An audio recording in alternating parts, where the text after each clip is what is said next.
Good morning, students. Today we will discuss about advantages of plowing. कि plowing आपके लिए कैसे हेल्पफुल है, क्या क्या उसकी एडवांटेजेस होती है. तो फर्स्ट देखो, the loose soil allows the roots to penetrate deeper into the soil. कि जो क्या होती है, अगर सोयल कैसी हो जाए लूज, प्लोइंग का यही प्लोइंग यही थी कि जिसमें क्या हो जाती है loosening and turning of the soil. की सोयल पलट दी जाती है और कैसी हो जाती है, लूज हो जाती है. ठीक है, तो इसके अंदर देखो कि लूजनिंग और turning of the soil is called ploughing. तो इसमें क्या होता है कि इसके एडवांटेजेस क्या क्या है कि जो लूज सोयल है वो क्या करती है, अलाउ करती है रूट्स को पेनिट्रेट करने में. पेनिट्रेट का मीन्स होता है टू एंटर. ठीक है, पेनिट्रेट क्या होता है, to enter deeper in the soil. कि वो जो सोयल है सोयल के अंदर काफ़ी डीप तक जा सके. बिकॉज आपको पता है सोयल के अंदर जो न्यूट्रिएंट्स प्रेजेंट होते हैं वो कहाँ होते हैं, डीपली ही प्रेजेंट होते हैं, सरफेस पे कम होते हैं. This helps the plant to एनकम फैमिली इन द सोयल. कि जो रूट है वो इजिली एंटर कर सके किसके अंदर, सोयल के अंदर. सेकेंड पॉइंट देखो, it helps in bringing the nutrients rich soil to the top and in mixing the fertilizers properly so that the plants can absorb these nutrients more easily.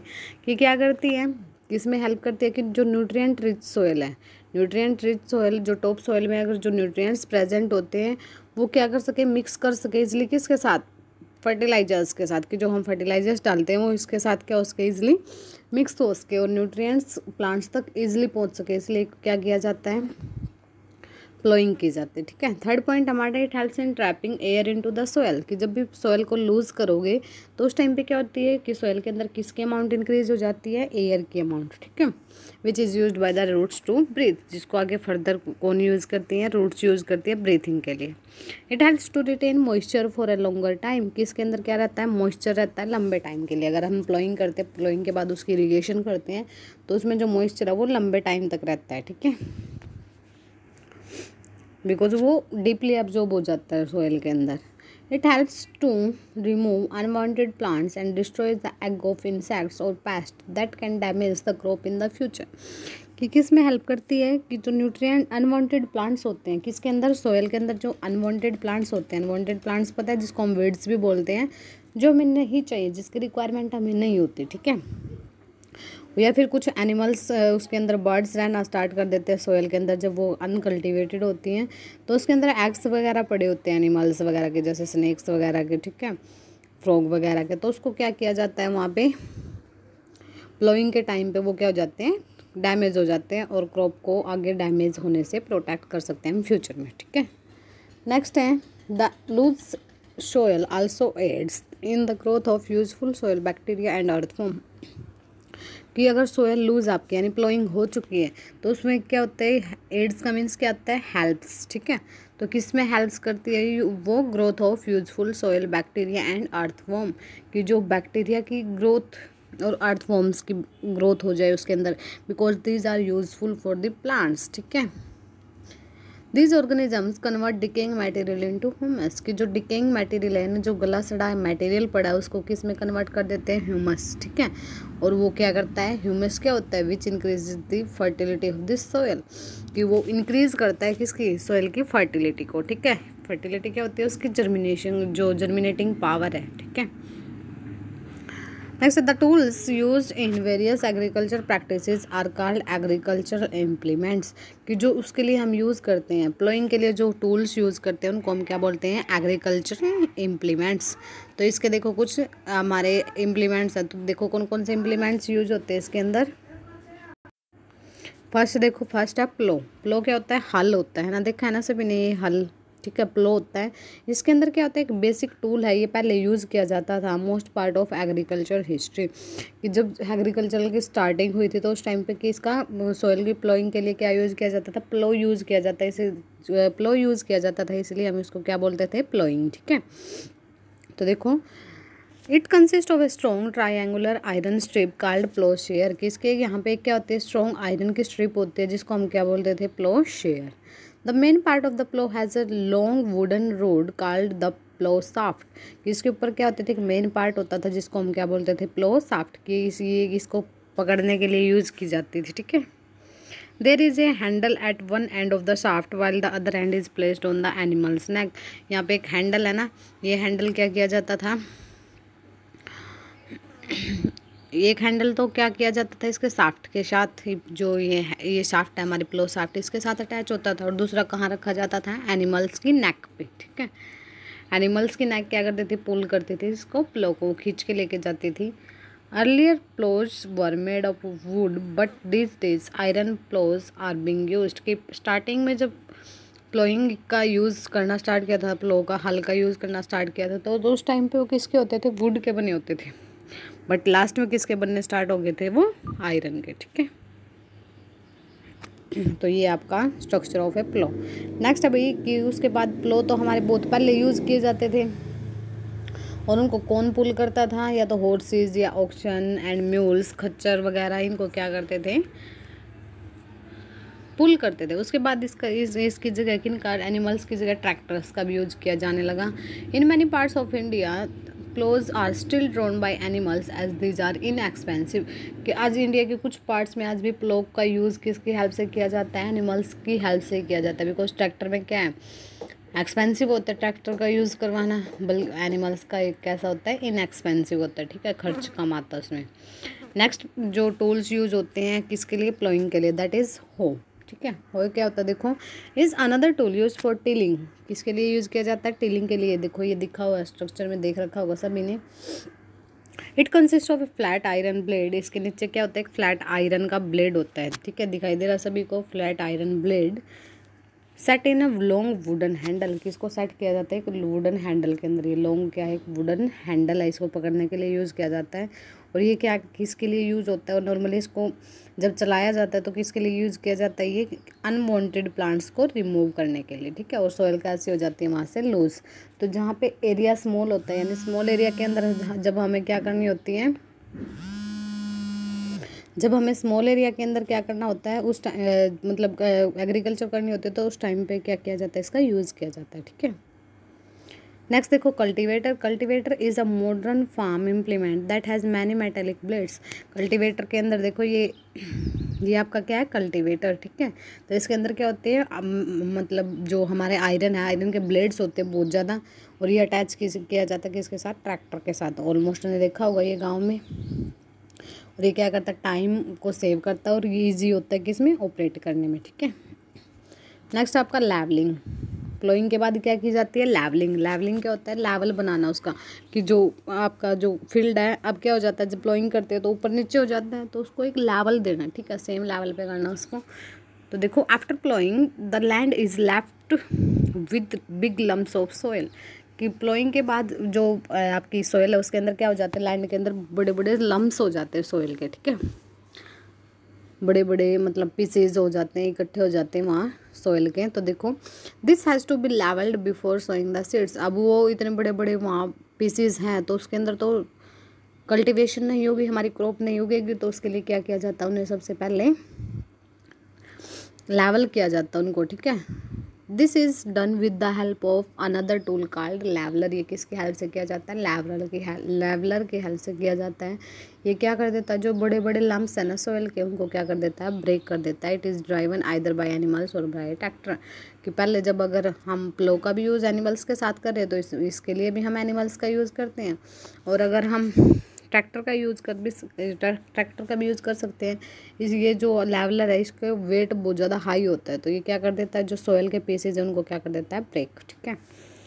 Next है selection and sowing of seeds. की जो selection करना seeds का, ठीक है, यानी जब आपने फर्स्टली क्या कर लिया, प्लोइंग कर लिया, लेवलिंग कर लिया, यानी प्रिपरेशन ऑफ सॉइल आपकी कंप्लीट हो गया, कि सॉइल हमें जैसे चाहिए थी वैसे हमारी सॉइल बन चुकी है, ठीक है। उसके बाद क्या करेंगे, उसमें सीड्स उगाएंगे, ठीक है। तो अब क्या करना है, selection and sowing of seeds, कि हमारे सीड्स कैसे होने चाहिए उसका सिलेक्शन करना और उनको उगाना। सोइंग का मीन्स क्या होता है, उगाना उनको, ठीक है। तो देखो selecting and sowing of seeds have to be done with extreme care and attention to get a good crop yield. Only clean, healthy and disease free seeds should be used for sowing।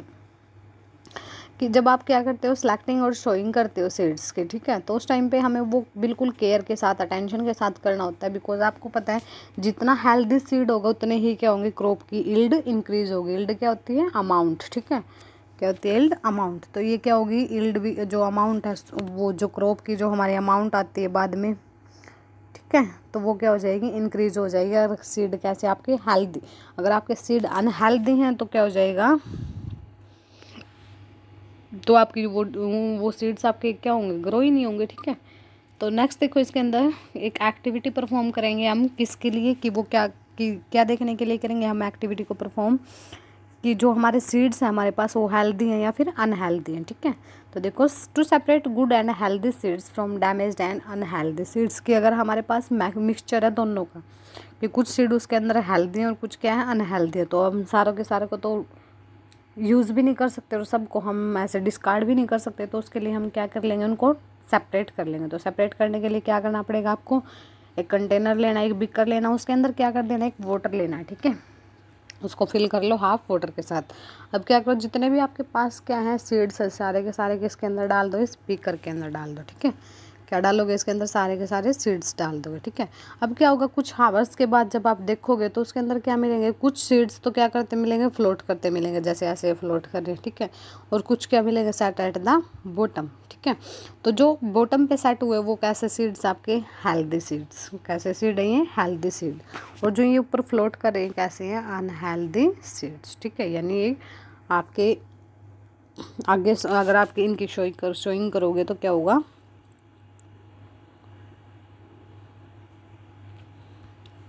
जो crops की yield आपकी वो अच्छी नहीं आएगी unhealthy seeds से। ठीक है। नेक्स्ट देखो, इसके अंदर फर्स्ट तो हमने सिलेक्शन तो कर लिया कि हेल्दी सीड्स हमारे कौन से हैं और अनहेल्दी सीड्स कौन से हैं। उसके बाद क्या करना हमें, सोइंग। ठीक है। सोइंग क्या होता है कि सीड्स को उगाना। तो देखो, sowing is the process of planting seeds in the soil, कि सोयल जो सीड्स को प्लांट करना, उगाना किसके अंदर, सोयल के अंदर। ठीक है। Proper care must be taken while sowing the seeds, कि कैसी होनी चाहिए, कि आपको प्रॉपर टेक केयर करना पड़ेगा सीड्स का। तो फर्स्ट देखो, फर्स्ट पॉइंट क्या है इसके अंदर, seeds have to be sown at the right depth, कि जब भी आप सीड्स की शोइंग कराओगे तो वो कैसी होनी चाहिए, राइट डेप्थ पे होनी चाहिए। गहराई है जो वो कैसी होनी चाहिए, अप्रोप्रिएट होनी चाहिए, यानी ना ज़्यादा ना कम, राइट होनी चाहिए। If the seeds are sown too shallow, these are expose to birds and pest to get carried away by wind or water. It's shown to deep, these may not be able to breathe and germinate, कि आप क्या करोगे, अगर seeds को बिल्कुल ही soil में ऊपर ही फेंक के आ जाओगे, सपोज ये ग्रीन कलर की लेयर है, ये सॉइल है, इसके बिल्कुल ऊपर ही आप क्या करा दोगे, उनका प्लांट करा दोगे सीड्स को। ठीक है। अपने ऊपर वाली लेयर पे ही क्या डाल दिए, सीड्स डाल दिए। तो क्या होगा, यहाँ से जो बर्ड्स होते हैं, एनिमल्स होते हैं, वो क्या कर जाएंगे, इनको ईट कर जाएंगे, या फिर जो विंड आती है, विंड क्या करके ले जाएगी, इनको अपने साथ ब्लोन अवे करके लेके जाएगी, है ना। तो इसीलिए हमें क्या करना होता है कि जो डेप्थ है यानी गहराई है वो कैसी होनी चाहिए, थोड़ी सी ज़्यादा। ठीक है। उसके बाद अगर बिल्कुल ही ज़्यादा, सपोज ये लेयर आपकी सोयल की थी, आपने यहाँ उगा दिए तो बर्ड्स वगैरह लेके जाएंगे। अगर बिल्कुल आपने डीप कर दी, यहाँ कर दी, ठीक है, सोयल से बिल्कुल नीचे कर दिए, तो यहाँ क्या होगा, यहाँ तक एयर नहीं जा पाएगी सोयल के अंदर। तो एयर नहीं जा पाएगी तो यहाँ पे क्या नहीं होगी, ब्रीथिंग नहीं होगी। तो ब्रीथिंग नहीं होगी तो क्या होगा, फिर सीड्स आपके डैमेज हो जाएंगे, जर्मिनेट नहीं करेंगे। ठीक है। सेकेंड पॉइंट देखो, कि फर्स्ट पॉइंट तो क्या है, राइट डेप्थ होने चाहिए, ना ज़्यादा शैलो होने चाहिए और ना ज़्यादा डीप होने चाहिए। ठीक है। शैलो को नहीं होने चाहिए बिकॉज इनको बर्ड्स या फिर एनिमल्स ईट कर लेंगे, या फिर विंड और वाटर के साथ ये चले जाएंगे। ठीक है। और हमें ज़्यादा डीप क्यों नहीं करने चाहिए, बिकॉज उनको एयर की अमाउंट नहीं मिलेगी, एयर की अमाउंट नहीं मिलेगी तो क्या नहीं होगी, ब्रीथिंग नहीं होगी। ठीक है।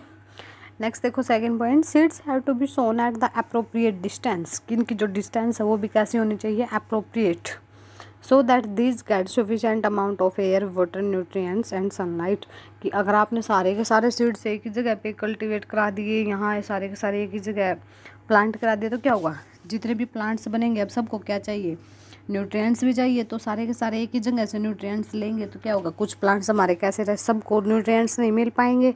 ठीक है। एयर है, वाटर है, न्यूट्रिएंट्स है, सनलाइट है, सबको एक जैसी नहीं मिल पाएगी वहाँ पे। ठीक है। और यहाँ पे क्या हो जाएगी, सारी के सारी ओवर क्राउडिंग हो जाएगी, यानी भीड़ भाड़ ज़्यादा हो जाएंगी यहाँ पे। तो इससे क्या हो जाएगा, जो कंपटीशन है सीड्स के अंदर वो क्या हो जाएगा, इंक्रीज हो जाएगा। और कंपटीशन किसके लिए, सनलाइट के लिए, एयर के लिए, वाटर के लिए कंपटीशन इंक्रीज होगा। और कुछ को क्या नहीं मिलेगी, प्रॉपर अमाउंट में न्यूट्रिएंट्स नहीं मिलेंगे, और कुछ क्या हो जाएंगे आपके, ग्रो ही नहीं कर पाएंगे कुछ आपके सीड। ठीक है। अगर आप ज़्यादा ही दूर दूर वो बहुत ज़्यादा डिस्टेंस पे अगर करा रहे हो, उनको प्लांट करा रहे हो, सपोज एक सीड आपने यहाँ लगाया, दूसरा आपने यहाँ लगाया, बहुत ज़्यादा अगर डिस्टेंस पे अगर आप सीड्स की प्लांटिंग करा रहे हो तो क्या होगा, जो स्पेस है यहाँ में, ठीक है, यहाँ से यहाँ के बीच में जो स्पेस है वो क्या हो जाएगा, वेस्ट चला जाएगा। तो इसलिए हमेशा स्पेस का हमें ध्यान रखना चाहिए, कोई ज़्यादा पास पास भी नहीं और ज़्यादा दूर दूर भी हमें कल्टिवेशन नहीं कराना है, ठीक है। तो ये 2 पॉइंट्स थे, जब भी हम सीड की प्लांटिंग कराते हैं तो दोनों को हमें क्या करना होता है, उस टाइम पे माइंड में रखना होता है कि हमें कौन सा मेथड यूज़ करना है, कौन सा मेथड हमें यूज़ नहीं करना। ओके, नेक्स्ट है seeds can be shown by one of the following methods की। अब इन मेथड कौन कौन से यूज़ करने हैं हमें सीड्स की शोइंग करते टाइम। 4 टाइप के मेथड है। फर्स्ट क्या हमारा ब्रॉडकास्टिंग और मैनुअल मेथड, ठीक है। अब इस ब्रॉडकास्टिंग और मैनुअल मेथड में देखो फिगर के अंदर शो हो रहा है, इसमें क्या करते हैं हम एक मतलब कंटेनर के अंदर सीड्स लेके जाते हैं और उसमें क्या कर देते हैं, जो आपका फील्ड है उसके अंदर क्या कर देते हैं, हैंड के साथ स्प्रेड कर देते हैं, किसको, सीड्स को। तो देखो it is the scattering of seeds, कि हम क्या कर देते हैं, सिर्फ स्कैटरिंग होती है किसकी, सीड्स की, all over the field by the hand के थ्रू क्या करते हैं, हम उनको फेंकते रहते हैं। जैसे हम आपने देखा हो तो कभी जैसे हम वीट की क्रॉप उगाते हैं उस टाइम पे, तो सीड्स वीट के जो सीड्स है इसी टाइप से हम स्कैटर करते हैं फील्ड के अंदर। It is not efficient as it can neither ensure proper spacing between the seeds and nor the correct depth। तो ये हमारे एक अच्छा मेथड नहीं है, बिकॉज हमने ऊपर जो 2 मेथड्स रीड किए हैं दोनों के दोनों ही इसमें फॉलो नहीं हो रहे। ना तो हमें उस टाइम पे करेक्ट डेप्थ का पता चल रहा और ना ही हमें उस टाइम पे कुछ करेक्ट डिस्टेंस का पता चल रहा। हम तो हैंड की हेल्प से स्कैटर कर रहे हैं, कोई कहीं भी जाके गिर सकता है सीड्स, ठीक है, और ऊपर ही गिरे रहते हैं वो, तो उनको एनिमल्स और बर्ड्स बीट कर सकते हैं। तो उसके लिए हमारा सेकंड मेथड है यूजिंग ट्रेडिशनल टूल, ठीक है, कि हम क्या कर सकते हैं, ट्रेडिशनल टूल्स भी यूज़ करते हैं, जो हमारे पुराने टाइम में जो हम टूल्स यूज़ करते थे सीड्स की शोइंग के लिए। तो देखो earlier seeds were also shown using a traditional tool, के पहले हमारे ट्रेडिशनल टूल्स का यूज़ करके हम क्या करते थे, सीड्स की शोइंग कराते थे। अब इसके पास क्या होता था, एक फनल शेप्ड बाउल, ठीक है, ये क्या होती थी, एक फनल है ना, इस शेप से क्या होता था, एक बाउल होता था, ठीक है, क्या होता था, इस फनल शेप है जो हमारी इस टाइप की शेप होती थी, ठीक है, एक बाउल जैसा होता था। अब इसके अंदर क्या होता था, अब इसके कैसे यहाँ पे इसके अंदर कितने पाइप्स होते थे, 3 पाइप्स होते थे, ठीक है, और तीनों के तीनों जो एंड होते थे वो कैसे होते थे, इनके शार्प एंड्स होते थे, ठीक है, लास्ट में। तो हम यहाँ से क्या करते थे,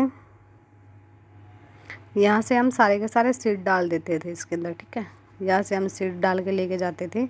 उसके बाद क्या होता रहता था, यहाँ से क्या गिरते रहते थे, सीड्स गिरते रहते थे। तो इसमें क्या हो रहा था, डिस्टेंस का भी पता चल रहा था और डेप्थ भी, क्योंकि ये किससे बने होते, इसके एंड्स थे वो कैसे थे, शार्प। तो ये क्या करते जाते थे, सोयल को प्लोइंग भी करते जाते थे और साथ के साथ सीड्स भी क्या होते रहते थे, स्कैटर होते रहते थे, ठीक है। नेक्स्ट मेथड हमारा यूजिंग सीड ड्रिल, ठीक है। सीड ड्रिल देखो ये कौन सा मेथड है, मॉडर्न मेथड आजकल हम यूज़ करते हैं। अब इसमें क्या होता है कि बिल्कुल दोनों चीज़ों का ध्यान रखा जाता है, करेक्ट डेप्थ भी और अप्रोप्रिएट डिस्टेंस भी, ठीक है। तो देखो इसके अंदर it also ensure that seeds are covered with soil and not expose to birds. इसमें साथ के साथ ये क्या करते हुए चलता है, जब ये सीड ड्रिल का हम यूज़ करते हैं तो क्या करते हुए चलता है, साथ के साथ उसको सीड्स को कवर करते हुए चलता है, ठीक है, तो बर्ड्स वगैरह उसको ईट नहीं कर सकते। इसके पास भी क्या होता है, एक फनल शेप, जो हमने पहले स्टडी किया था ट्रेडिशनल टूल में, इसके पास भी क्या होता है, फनल शेप का क्या होता है, बाउल होता है, जो किससे कनेक्ट होता है, सेवरल ट्यूब से। देखो ये फनल शेप्ड का बाउल है, ये क्या किसके साथ कनेक्ट हो रहा है, नीचे बहुत सारे ट्यूब्स है, छोटी छोटी दिखाई दे रही है ना, ये वाले tubes, 1st 2nd 3rd 4th 5th, ठीक है। The small furrows are made along with the field and the seeds are release through the tubes, के क्या करते रहते हैं, जो सोयल के अंदर स्पेस बनाते हुए चलते हैं और इन ट्यूब्स के थ्रू क्या रिलीज होता है, सीड्स, ठीक है। नेक्स्ट मेथड है हमारा ट्रांसप्लांटेशन ये सबसे डिफरेंट मेथड होता है। इसमें हम क्या करते हैं भाई, देखो जैसे आपने पैडी वगैरह की क्रॉप देखी होगी ना, तो उसमें क्या किया जाता है, सबसे पहले पैडी क्या होता है, जो आपके राइस, ठीक है, राइस के अंदर, टोमेटो के अंदर brinjal and banana are not directly sown in the field, कि कुछ के सीड्स हम डायरेक्टली क्या नहीं कर सकते हैं, फील्ड के अंदर नहीं लगा सकते, तो उनके क्या करने पड़ेगी, सबसे पहले ट्रांसप्लांटिंग करते हैं हम। देखो कैसे करते हैं, these are first sown in the nurseries और सीड बॉक्सेज, या तो हम कोई छोटे से सीड बॉक्स में या फिर नर्सरी में, जैसे टोमेटो वगैरह वगैरह का हम नर्सरी से प्लांट लेके आते हैं फिर उसको अपने घर पे लगाते हैं, ठीक है। तो ऐसे ही क्या होता है कि हम क्या करेंगे कि जो पहले सीड्स है वो क्या करेंगे, तो किसी सीड बॉक्स में या फिर किसी भी मतलब नर्सरी के अंदर हम क्या करेंगे उस सीड्स को उगाएंगे, ठीक है। तो जब वो सीडलिंग्स ग्रो करना स्टार्ट कर जाएंगे, जब वो सीड ग्रो हो जाएंगे यानी छोटे छोटे इंक्रीज होना स्टार्ट हो जाएंगे थोड़े बहुत, these are manually transfer to the field, फिर उनको हम वहाँ से निकाल के उनके रूट्स के साथ, ठीक है, यानी ऊपर से प्लांट पूरे रूट्स के साथ हम क्या करेंगे दूसरे फील्ड के अंदर लगाएंगे। This method is known as transplantation. This enables the farmer to select healthy saplings and plant them at correct depth। तो इसमें क्या किया जाता है कि हम जो सीड्स जो हम इसमें से जो सेलेक्ट करेंगे प्लांट वो कैसे होंगे, हेल्दी प्लांट ही हम क्या करेंगे उसको उसमें से सेलेक्ट करेंगे। और दूसरा क्या कि वो फिर उसके हाथ के साथ ही दूसरे प्लांट में ट्रांसप्लांटेशन यानी दूसरे में क्या करने पड़ते हैं, दूसरे फील्ड में लगाने पड़ते हैं वो, तो उसमें क्या हो गया करेक्ट डेप्थ का भी हम क्या कर सकते हैं अपने आप ध्यान रख सकते हैं, ठीक है। तो ये थे आपके 4 के 4 मेथड्स। तो ट्रांसप्लांटेशन आपने देखी होगी कि किसकी क्रॉप में दिखाई देती है, राइस की क्रॉप में, ठीक है। ओके।